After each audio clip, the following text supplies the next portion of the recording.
Bueno, lo que respecta a la leishmania, tenemos la leishmaniasis, que puede ser cutánea, la cutánea mucosa y la visceral. La leishmania es un parásito celular obligado, muy extendido en la naturaleza, con un reservorio animal y humano, cuyo vector es el mosquito, hembra de la familia de los flebótomos, se llama Luxomia. Las células parasitadas en el huésped del sistema retículo endotelial.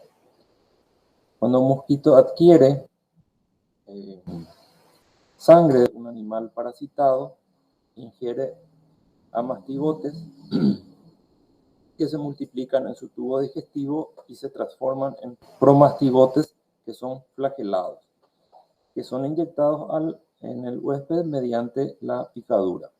En el huésped van a volver a perder esos flagelos y se transforman en amastigotes nuevamente. La leishmaniasis cutánea es la forma clínica más frecuente de la leishmania en nuestro país.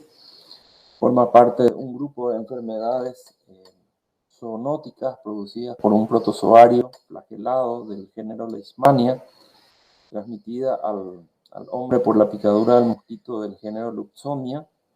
Este flagelado Leishmania es entonces el responsable de la producción de la leishmaniosis. El parásito completa su ciclo biológico usando dos huéspedes, un vector y un vertebrado.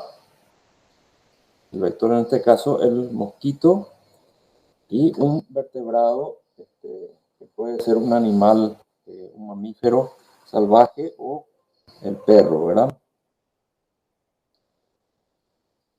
Cuando el vector infectado pica un huésped, inocula entre 10 y 100 promastigotes presentes en la saliva, en la boca del mosquito, y penetran en la dermis. La saliva del mosquito reduce la producción del óxido nitroso por los macrófagos, entonces favorece la proliferación.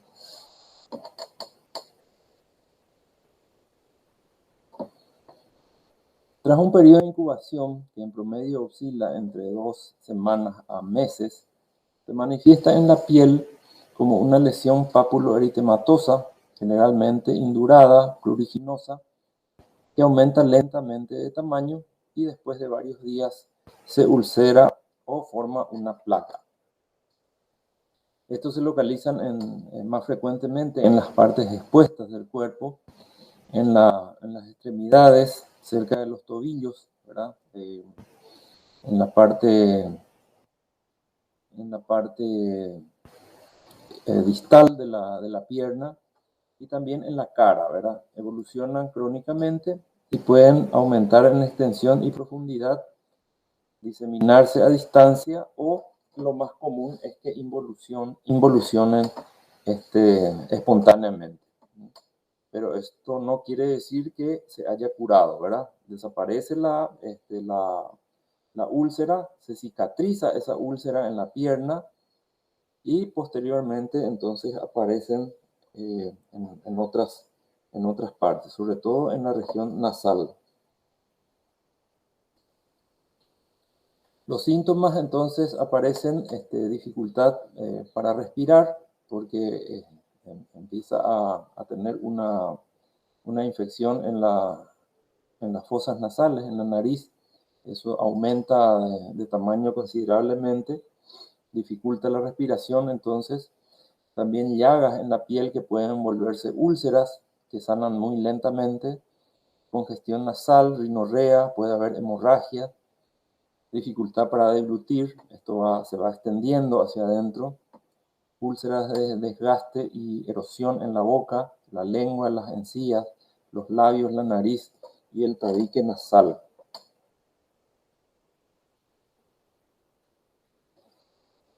En cuanto a la forma visceral, el periodo de incubación varía entre 8 a 10 días hasta 4 meses, se han descrito hasta 12 a 36 meses. El comienzo puede ser agudo, aunque lo habitual es que sea insidioso y con sintomatología atípica. Se presenta como un cuadro febril, continuo e intermitente, fiebre de hasta 40 grados, sudoración, pérdida de peso. Es una característica la hepatoesplenomegalia, el vaso gigante. Los chicos se ven desnutridos con el abdomen prominente, anemia, pancitopenia, lesiones cutáneas. Otros órganos que se afectan más raramente son el riñón, el pulmón y el sistema nervioso central. Bueno, como metodología diagnóstica, la aproximación diagnóstica más exacta considera 3 criterios que deben ser abordados en el siguiente orden. Los antecedentes epidemiológicos. Antecedentes epidemiológicos, ustedes saben, sumamente importante investigar de dónde vino, dónde fue, si tuvo algún viaje en alguna zona considerada endémica, una zona de riesgo para esta enfermedad, que tenga un cuadro clínico sugestivo de leishmania, y los exámenes de laboratorio. Pueden ser métodos directos, la observación directa del parásito o parasitológico, e indirectos o inmunológicos también.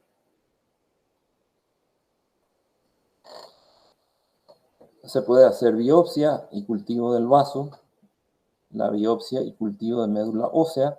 Vamos a observar entonces las formas de amastigotes, las pruebas de aglutinación directa, prueba indirecta de anticuerpos inmunofluorescentes, prueba de PCR, que es la reacción de polimerasa en cadena específica para la leishmania, biopsia de hígado y cultivo, biopsia de ganglios linfáticos y cultivo.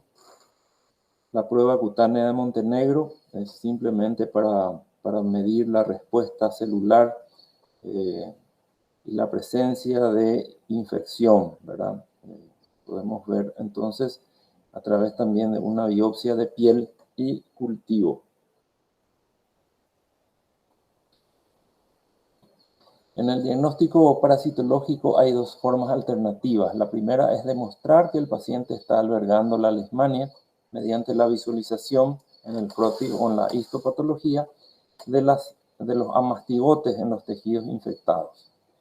La segunda es intentar el aislamiento directo de los promastigotes en cultivo in vitro de las lesiones sospechosas. O sea que se toma la muestra de biopsia, se cultiva esa muestra y van a entonces producir las formas flageladas o promastigotes.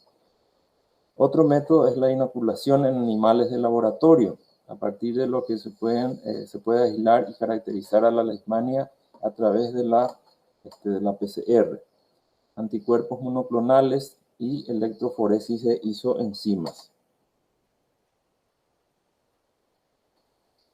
Los métodos inmunológicos se basan en la detección de la enfermedad a través de la respuesta inmune celular, la intradermoreacción de Montenegro o leishmanina, y la respuesta inmune humoral a través de anticuerpos específicos desarrollados como consecuencia de la enfermedad.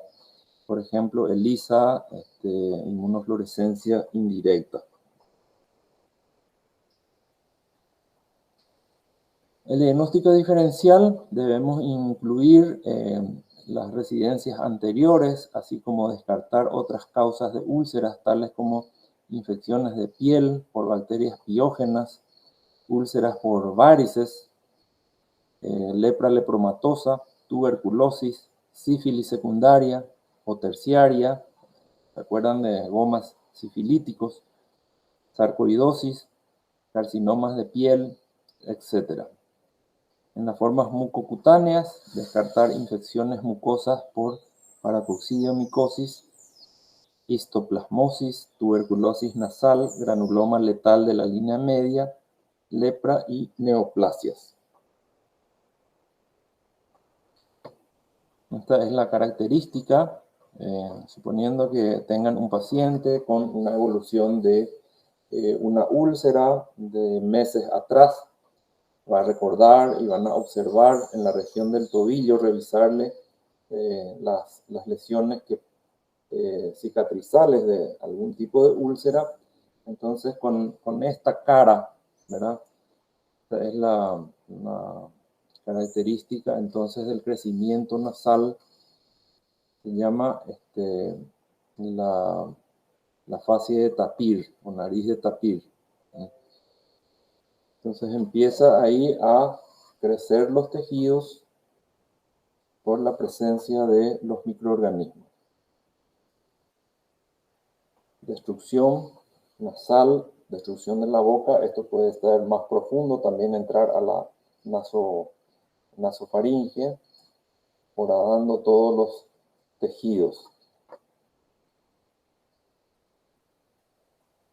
Esta es una leishmanía visceral típica, fíjense el vaso hasta dónde está marcado, ¿verdad? Inclusive puede llegar a la fosa ilíaca derecha del otro lado, el hígado también. Acá hay una compresión importante sobre el pulmón no puede expandirse, pueden hacer infecciones pulmonares por la leishmania visceral, aparte la infiltración de la médula ósea por amastigotes hace que se produzca una leucopenia que también favorece la producción de infecciones. O sea, tiene dos mecanismos que pueden producir infecciones bacterianas sobreagregadas en este tipo de pacientes, que es generalmente la causa de muerte de ellos, ¿verdad?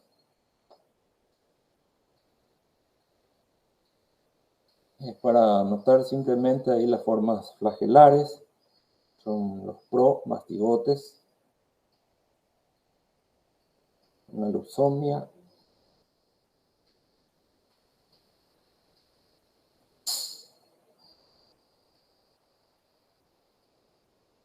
La característica de un portador, un perro con unas lesiones características alrededor de los ojos, las uñas que crecen en forma desmedida. Esto no tiene tratamiento. La única forma de combatir el estado de portación es sacrificar a las mascotas que son portadoras de leishmania. Fíjense las uñas, las lesiones, las úlceras, uñas largas, desnutrición, las orejas carcomidas, característico entonces de los perros que son portadores. El diagnóstico entonces es por parte de la clínica, habíamos dicho, entonces por otra parte la confirmación de la presencia de parásitos infectados en el huésped. Esto es más en relación a la leishmania visceral, el aspirado medular, siempre que curse con hepatosplenomegalia y un síndrome anémico o aplasia medular, si se quiere, porque son las tres series que están afectadas. Entonces se hace un aspirado, la biopsia del hueso o del hueso coxal o del esternón, y la biopsia hepática son las más rentables. La punción del vaso también se puede utilizar, pero el inconveniente es que como es grande y puede romperse el vaso, entonces no se recomienda, ¿verdad? Y también hay alteraciones hematológicas ya de por sí que está produciendo la enfermedad. En casos con cuadro diarreico es útil la biopsia rectal.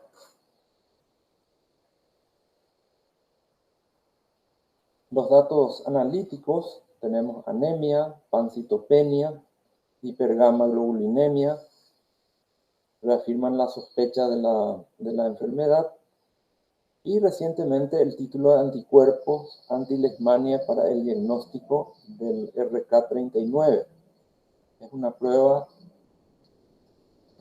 inmunoenzimática basada en un antígeno recombinante, una secuencia repetitiva de 39 aminoácidos de la Leishmania chagassi, productor entonces de la Leishmania visceral. La Leishmania brasiliensis es de la cutáneo mucosa y la chagassi es de la Leishmania visceral. Esto es lo que se llama el RK39, que habrán escuchado ya más de una vez, ¿verdad? Y para familiarizarse un poquito de dónde aparece esto. Entonces, tiene un formato más sencillo de tira reactiva y ofrece resultados cualitativos, es decir, positivo o negativo. No dice qué cantidad, entonces no es cuantitativo, pero de mucha utilidad en caso de que tengan sintomatología. Sintomatología. Un RK39 simplemente, sobre todo en niños que tuvieron contacto con perros con leishmania, ¿verdad? Generalmente los padres tienen cierta angustia y se le hace un RK39 y da positivo. Eso no quiere decir que necesariamente el chico esté con una infección.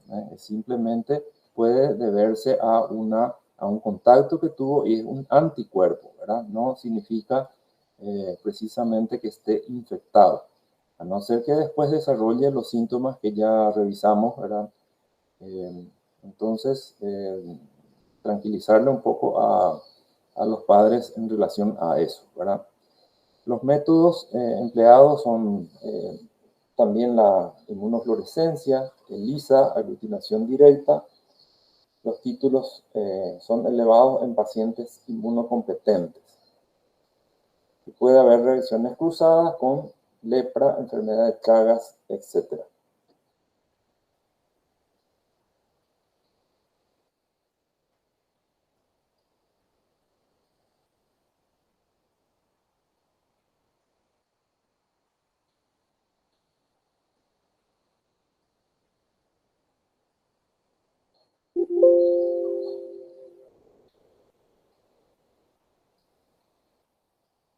Les dejo un caso. Este es un paciente de 24 años que ingresa por cuadro febril vespertino de 39-40 grados, acompañado de sudoración y escalofríos, de una semana de evolución.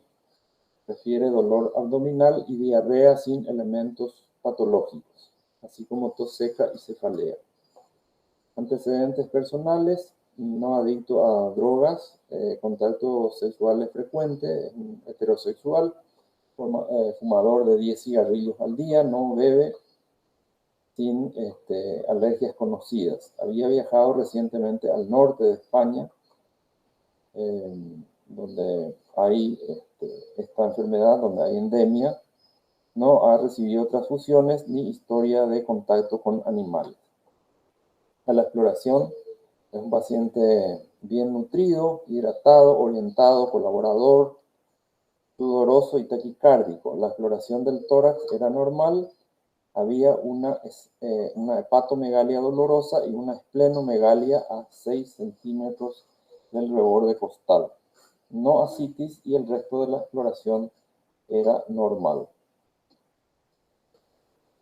El análisis tenía leucocitos. Acá lo importante es que tenía una anemia, 3.300.000 de glóbulos rojos, una anemia de 10, leucocitos de 1.100, muy bajos leucocitos, y plaquetas de 56.000. Van a revisar cuántos son los valores normales para determinar entonces si esto es, qué grado de afectación tiene. El ATP de 56, el tiempo de protrombina está disminuido. Tiene una serología, antihepatitis C positivo, serología para virus hepatitis A, hepatitis B, VIH, toxo, rubeola, brucela, Epstein, sífilis, herpes, citomegalovirus son negativos. Hemocultivos repetidos, urocultivos, coprocultivos, examen y mantón negativo. Y BK en orina también negativo.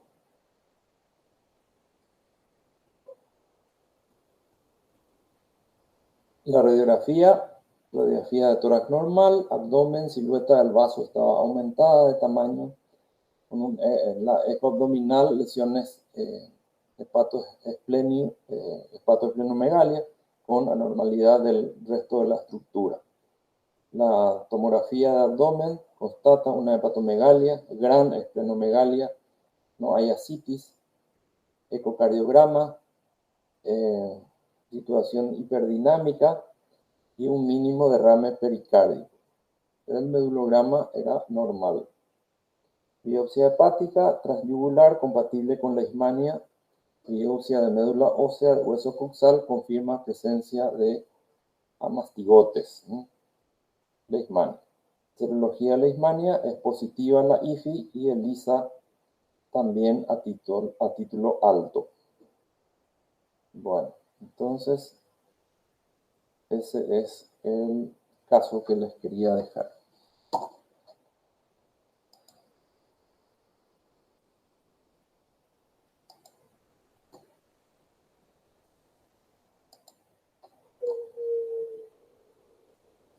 Bueno, hasta aquí entonces, espero que